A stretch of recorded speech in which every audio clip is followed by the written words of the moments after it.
बिस्मिल्लाहिर्रहमानिर्रहीम। अस्सलाम वालेकुम नाज़रीन, आप यूट्यूब चैनल देख रहे हैं। मैं मज़हर इकबाल हूँ। नाज़रीन, साबिक़ chief of army staff general Qamar Javed Bajwa ने ऐलान किया था कि फ़ौज फरवरी 2021 से न्यूट्रल हो गई थी, एपॉलिटिकल हो गई थी। उसने सियासत में हिस्सा ना लेने का फैसला कर लिया था। फरवरी 2021 के बाद से नवंबर 2022 में जनरल कमर जावेद बाजवा रिटायर हुए और इस दौरान एक रजीम चेंज ऑपरेशन हुआ, जिसमें आज तमाम शवाहिद मिल रहे हैं कि जनरल कमर जावेद बाजवा का मरकजी किरदार था, कलीदी किरदार था। इमरान खान की हुकूमत खत्म करने के हवाले से जनरल कमर जावेद बाजवा ने एक मुजरमाना किरदार अदा किया। यानी वो जो जनरल कमर जावेद बाजवा कह रहे थे कि फौज पॉलिटिकल हो गई, फौज का सियासत से किरदार खत्म हो गया, अब फौज सियासत में मुदाखलत नहीं करेगी, वो झूठ साबित हुआ। जनरल कमर जावेद बाजवा झूठे साबित हो गए। फिर जिस दिन वो जा रहे थे, रिटायर हो रहे थे, वो छड़ी नए chief of army staff general Asim Munir को थमा रहे थे, उस वक्त भी उन्होंने एक तकरीर की। उन्होंने कहा कि अब फौज सियासत में हिस्सा नहीं लेगी। और कुछ लोगों का ख्याल था कि जाते वक्त शायद ये सच बोल रहे हैं, शायद ये इदारे का फैसला है। और आज उनको छड़ी थमाए हुए और जनरल आसिम मुनीर को अपना चीफ ऑफ आर्मी स्टाफ मुंतखब हुए हुए, मुकर्रर हुए हुए कमो बेश कोई 20 दिन 22 दिन हो गए हैं। लेकिन और ये मुद्दत काफ़ी है ये तासुर देने के लिए कि वाकई फौज जो है वो न्यूट्रल हो गई है, एपॉलिटिकल हो गई है, या फौज अब सियासत में हिस्सा नहीं लेगी। लेकिन अभी तक ऐसा कुछ तासुर मिला नहीं है, मिल नहीं रहा ये तासुर। और अगर फौज वाकई एपॉलिटिकल हो जाती, फौज सियासत में मुदाखलत ना करती, या फौज गैर सियासी हो जाती, तो फिर पंजाब के वजीर आला चौधरी परवेज लाई के साथ फौजी अफसरान की मुलाकातों की जो खबरें हैं उनकी तरदीद आनी चाहिए थी ISPR से। मुसलसल ये खबरें आ रही हैं कि पंजाब के वजीर आला चौधरी परवेज लाई फौजी अफसरान के साथ मिल रहे हैं, एस्टेब्लिशमेंट के साथ मिल रहे हैं, और चाहते वो ये हैं कि किसी ना किसी तरीके से पंजाब असम्बली बच जाए। नाज़रीन, आपके इल्म में है कि 26 नवंबर को रावलपिंडी के जलसे में इमरान खान साहब ने यह ऐलान किया था कि अब वो एक इम्पोर्टेंट कार्ड खेलने वाले हैं, एक अहम पत्ता सियासत में फेंकने वाले हैं। और वो पत्ता ये है कि अगर आम इंतखाबात का ऐलान ना हुआ तो वो पंजाब असम्बली से बाहर आ जाएंगे, यानी पंजाब हुकूमत को तहलील कर देंगे, असम्बली को तहलील कर देंगे, खैबर पख्तूनख्वा असम्बली को तहलील कर देंगे, हुकूमत खत्म हो जाएगी। सिंध में जो उनके लोग हैं उनको वो इस्तीफे दिलवा कर असम्बलियों से बाहर ले आएंगे। इसी तरह बलूचिस्तान में भी वो असम्बली का हिस्सा नहीं रहेंगे। तो इमरान खान साहब के ख्याल में ये पता खेलने के बाद मुल्क में एक आईनी बहरान पैदा हो जाता, और फिर मौजूदा हुकूमत जो है उसको इंतखाबात कराने के अलावा और कोई ऑप्शन उसके पास नहीं रह जाना था। तब से किए जा रहे थे कि चौधरी परवेज लाई जो है वो इमरान खान का साथ नहीं देंगे, वो एस्टेब्लिशमेंट के साथ खड़े होंगे। लेकिन बीच बीच में ये भी कहा जाता रहा, सुना जाता रहा, चौधरी मोनस लाई जो कि चौधरी परवेज लाई के साहबजादे हैं, उनकी जुबानी ये सुना गया कि ये इमरान खान साहब की अमानत है वजारत आला, जब इमरान खान कहेंगे हम असम्बली तहलील कर देंगे। खुद चौधरी परवेज लाई ने यह कहा कि इमरान खान साहब की अमानत है वजारत आला, जब इमरान खान साहब कहेंगे हम असम्बली तहलील करके हुकूमत को खत्म कर देंगे और फिर आम इंतखाबात होंगे।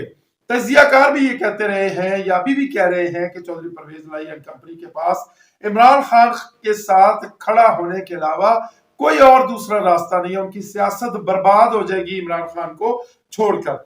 लेकिन अब जो ताजा तरीन इतलात आ रही है वो ये है कि आज जब मैं आपसे बात कर रहा हूं तो हफ्ते का दिन है, और अब से कुछ घंटे के बाद इमरान खान साहब को लिबर्टी चौक लाहौर में एक जलसा आम से खिताब करना है। और बताया ये जा रहा है कि उस खिताब में वो असम्बलियों के मुस्तकबिल के हवाले से अहम ऐलान करने जा रहे हैं। अब से कोई 20-25 घंटे पहले भी चौधरी परवेज लाई खुसूसी त्यारे पे लाहौर से रावलपिंडी आए। यहाँ पे अहम शख्सियात जो एस्टेब्लिशमेंट की हैं उनके साथ उन्होंने मुलाकात की, और बताया ये जा रहा है कि एस्टेब्लिशमेंट की शख्सियात ने चौधरी परवेज लाई को ये दिलासा दिया है कि आप असम्बली तहलील ना करें, अगर आप असम्बली तहलील नहीं करेंगे तो फिर हम असम्बली की मुद्दत को 1 साल के लिए बढ़ा देंगे, यानी आपकी जो वजारत आला है मजीद कम से कम 1.5 साल जो है वो जारी रहेगी। अब ये मुबैना तौर पे, मैं मुबैना का लफ्ज़ इस्तेमाल कर रहा हूँ, ये मुबैना दिलासा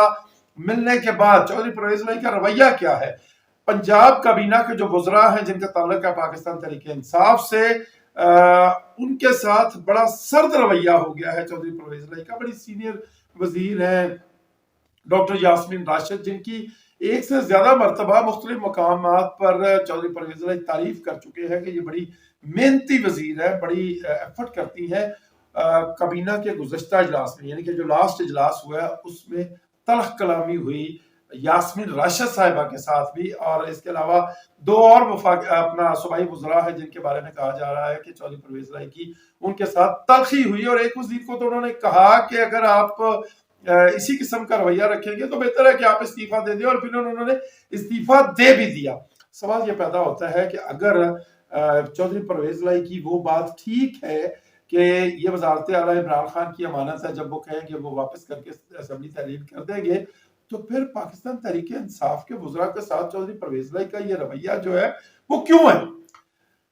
परवेज इलाही के रवैये से लगता यह है कि शायद वो असेंबली तहलील करने की असम्बली पे दस्तखत नहीं करने जा रहे। अब देखना यह होगा कि इमरान खान के पास मजीद क्या ऑप्शन है। इमरान खान साहब के पास सबसे बड़ा सबसे इंपॉर्टेंट ऑप्शन ये है कि वो पंजाब असेंबली में जो उनके 180 अरकान पंजाब असेंबली है उनके इस्तीफे पेश करते हैं स्पीकर को। अब इमरान खान साहब के पास 180 अरकान के अलावा पंजाब असेंबली में कुछ भी नहीं है, और अगर चौधरी परवेज इलाही सियासी खुदकुशी करने पर तुल गए हैं तो फिर उन्हें वजारत आला बरकरार रखने के लिए वोट लेना पड़ेगा मुस्लिम लीग नून, पाकिस्तान पीपल्स पार्टी और पीडीएम की जो दीगर जमातें हैं उनका। जब वो वोट लेते हैं तो फिर चौधरी परवेज इलाही ही वोट नहीं लेते, बल्कि पंजाब के जो पंजाब असेंबली के स्पीकर हैं सत्तार खान साहब, उनका ताल्लुक है पाकिस्तान तहरीक इंसाफ से, उनके खिलाफ भी अदम एतमाद की तहरीक आएगी, और फिर वही एपिसोड जो है रिपीट की जाएगी जो परवेज इलाही के साथ की गई थी जब परवेज इलाही पंजाब के स्पीकर थे। यानी सत्तार खान साहब पाकिस्तान तहरीक इंसाफ के अरकान के इस्तीफे कबूल करने के पोजीशन में भी नहीं रह जाएंगे, जिस तरह के कौमी असम्बली में राजा परवेज अशरफ कर रहे हैं। पाकिस्तान तहरीक इंसाफ के अरकान कौमी असम्बली ने इस्तीफे दे रखे हैं 11 अप्रैल से, और आज तक उनके इस्तीफे मंजूर नहीं हुए। 2-4-10 लोगों के इस्तीफे जो है पिकेट चूज करके मंजूर कर लिए गए, उस पर ज़िमनी इलेक्शन हुआ। आपने देखा कि वो इलेक्शन भी पाकिस्तान तहरीक इंसाफ के सरबराह इमरान खान साहब ने थम्पिंग मेजॉरिटी से जीत लिया। लेकिन जो राजा परवेज अशरफ है जिनका ताल्लुक पाकिस्तान पीपल्स पार्टी से है, पीडीएम हुकूमत का हिस्सा है और स्पीकर है वो, उन्होंने आज तक पाकिस्तान तहरीक इंसाफ के अरकान कौमी असम्बली के इस्तीफे कबूल नहीं किए। चंद घंटे रह गए हैं इमरान खान साहब की तकरीर में, सब कुछ वाज़िया हो जाएगा, और ये भी वाज़िया हो जाएगा कि पाकिस्तान की सियासत की, यानी पाकिस्तानी सियासत की जो बरहना लाश एक अरसे से पड़ी हुई है उसके ऊपर चादर दे रखी है पाकिस्तान तहरीक इंसाफ के सरबराह इमरान खान साहब ने। और अगर आज परवेज इलाही साहब का जो रोल मैं आपकी खिदमत में अर्ज कर रहा हूं वही सच निकला, तो फिर क्या इमरान खान साहब उस चादर को हटा के पाकिस्तानी सियासत की बरहना लाश अवाम के सामने रख देंगे, और दुनिया में क्या मैसेज जाएगा? और क्या वो जो कहा जाता था कि पाकिस्तानी सियासतदान जो हैं वो तो टके टके पे बेच जाते हैं, क्या चौधरी परवेज इलाही एक दफा फिर इस बात पे मोहर लगाने जा रहे हैं? और अगर मोहर लग गई तो चौधरी परवेज इलाही की सियासत तो हो गई खत्म। पाकिस्तान का सियासी मुस्तकबिल क्या होगा, ये आज का इमरान खान साहब का जो जलसा है, इमरान खान साहब की जो आज की तकरीर है वो इसका तयन करेगी। अब तक के लिए इतना ही। अपना बहुत ख्याल रखिएगा और अपने इस चैनल का भी। अल्लाह ने के मान।